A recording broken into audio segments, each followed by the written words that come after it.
Olá, estamos iniciando a nossa aula número 40 e o tema de hoje está consignado no capítulo 10, Bem-aventurados os misericordiosos.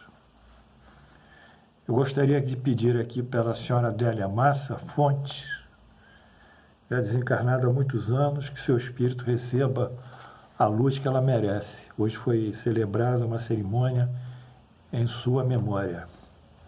Aos colegas que desejarem se comunicar comigo, os alunos, por favor o façam através do e-mail adianita, d de dado, m de maria, ponto, doutrina espírita, tudo junto, gmail.com.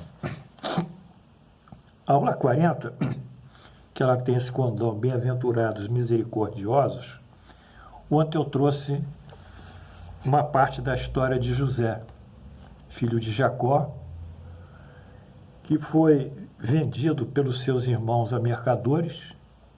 Os irmãos odiavam, tinham inveja dele.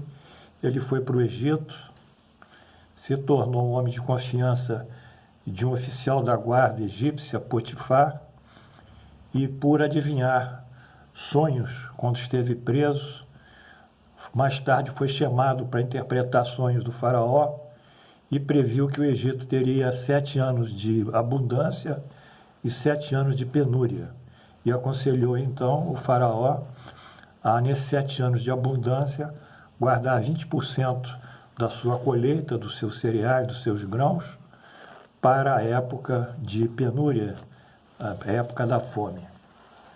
Bem, vamos dar continuidade a isso, porque eu acho o seguinte, a gente ficar repetindo bem-aventurados misericordiosos, porque serão alvo da misericórdia, é muito pouco. Eu sou honesto com vocês, é muito pouco. A gente tem que trabalhar melhor isso. As coisas não são tão retas, tão diretas na área espiritual. Elas demandam muita sensibilidade, um bom entendimento, uma boa cultura, um grande interesse. E essas histórias, assim, elas são magníficas, porque elas traduzem muitas coisas mais que uma simples frase, como, por exemplo, fora da caridade não há salvação. É uma frase, mas nós temos que entender o que está por trás dessa frase. Então, essa história de José nos traz o que está por trás da misericórdia, que são os bem-aventurados, que também serão objeto da misericórdia. Como José conseguiu a confiança do faraó, aqui vamos ver o texto de Gênesis 50, 37, até o finalzinho. O conselho foi agradável a Faraó e a todos os seus oficiais. Disse Faraó aos seus oficiais: achamos, porventura, homem como este, em que o Espírito nele há o Espírito nele de Deus? Depois disso, Faraó disse a José: visto que Deus te fez saber tudo isso, ninguém é tão ajuizado e sábio como tu. Administrarás a minha casa e a tua palavra obedecerá o meu povo. Somente no trono eu serei maior do que tu. Disse mais o faraó a José: vês que te faço autoridade sobre toda a terra do Egito. Então tirou o faraó o seu anel de sinete da mão e o pôs na mão de José. Fê-lo vestir roupas de linho fino e lhe pôs ao pescoço um colar de ouro. E fê-lo subir ao segundo carro e clamavam diante dele: inclinai-vos. Desse modo o constituiu sobre a terra, sobre toda a terra do Egito. Disse ainda o faraó a José: eu sou o faraó. Contudo, sem a tua ordem, ninguém te levantará a mão ou o pé em toda a terra do Egito. Então aí a posição que chegou aquele menino que foi vendido para mercadores, pela sua sabedoria. Bem, aconteceu que em Israel sobreveio uma grande crise de alimentos.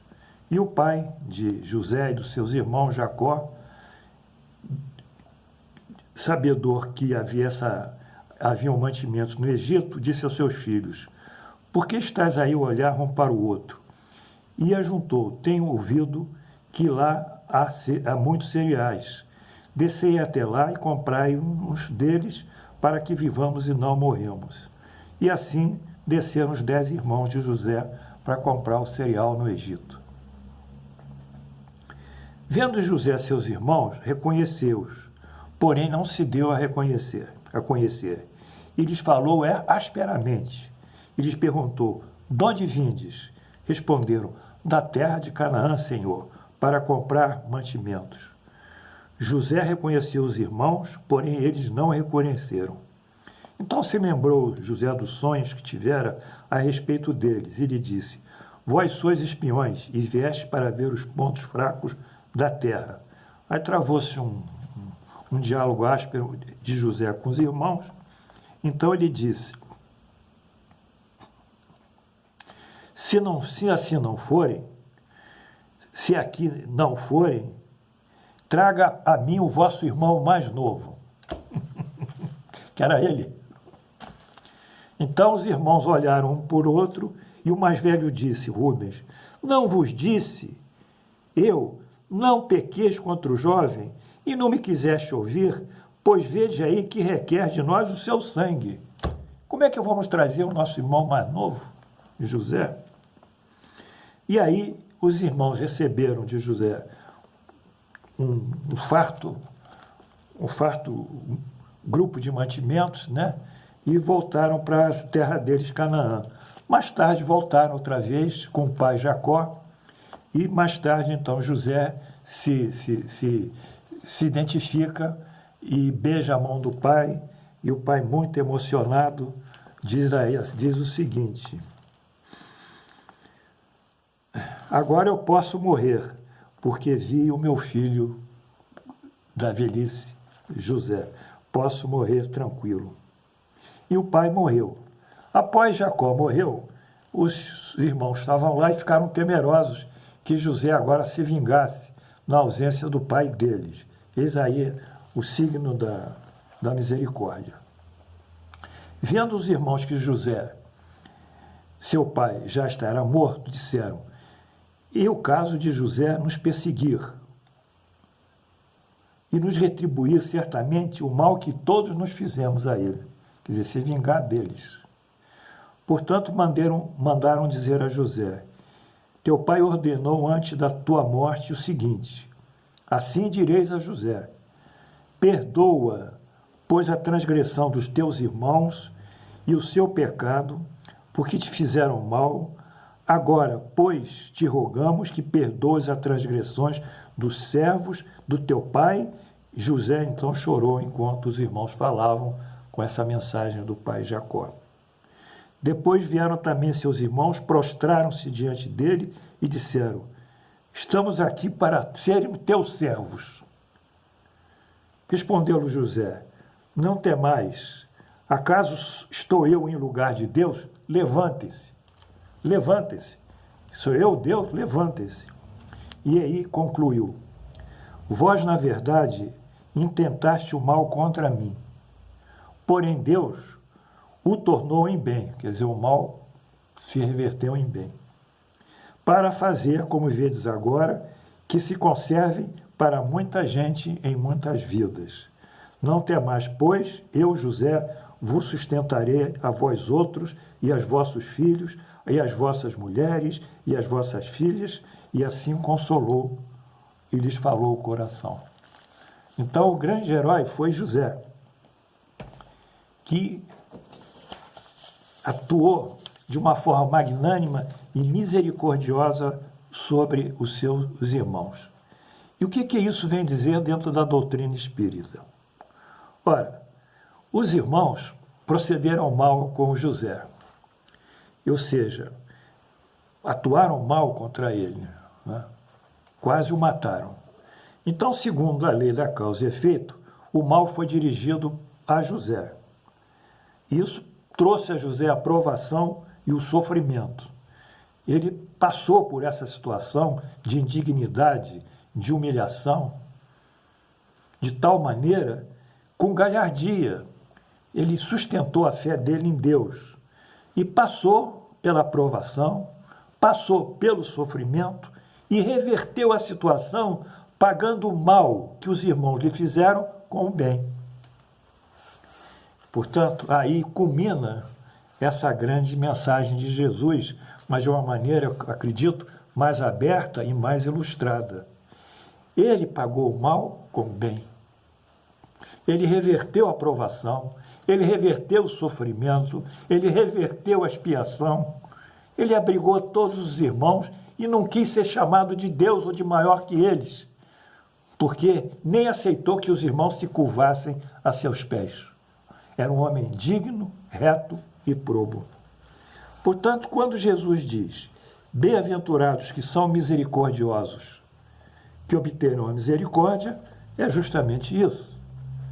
A lei da causa e efeito reverte, favorece com o bem aqueles que nos maltrataram e nós recebemos o nosso próprio bem, nessa atitude de perdão e de magnanimidade. Se perdoardes, em Mateus agora 5, 14 e 15, se perdoardes aos homens a falta que fazem contra vós, vosso Pai Celeste também vos perdoará os vossos pecados.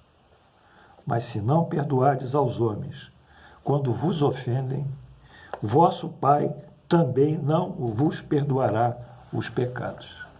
Então, nós estamos apelando para vocês todos, meus alunos, para que se vocês têm animosidade contra alguém, se vocês têm um rancor, uma mágoa ainda, que vai sendo digerida, mal digerida, se vai assodando, vai amargando vocês aqui, vocês procurem reverter essa situação em benefício de vocês e em benefício dos afetos. Chame-os, converse com eles, externe o perdão, procure a conciliação. José é o exemplo de hoje. É o exemplo extraordinário que nós temos na Bíblia. É um homem de Deus. Ele cumpriu integralmente o princípio que Jesus propôs, tendo vivido 1.700 anos antes de Jesus, que é a data que esses eventos aconteceram. Portanto, sejamos assim misericordiosos, sabemos ser indulgentes, perdoarmos. Amanhã avançaremos nesse ponto, porque ele é muito complexo, porque o perdão tem um caráter, às vezes, que tem que se fazer a justiça, não pode ser leniente, não pode ser permissivo, não pode se ceder aos direitos. Enfim, o perdão não é aquela coisa idealizada que nós devemos perdoar até os infinitos. E se nós fizermos isso, os maus avançarão pela sociedade e destruirão as nossas famílias. Mas o sentimento de perdão, essa concepção íntima que Jesus nos diz, de nós estarmos perdoando, vivendo esse clima, como José viveu e trouxe todos os seus irmãos e famílias para si, esse sentimento é que realmente nos contemplará com excelência da paz, a excelência da felicidade e a virtude das virtudes, que é o perdão do coração, da felicidade que nos inundará. Que Deus, pois, nos abençoe nesse dia maravilhoso, que é 13 de maio, um dia eu posso conversar com vocês, mas fica sempre a Mãe Natureza.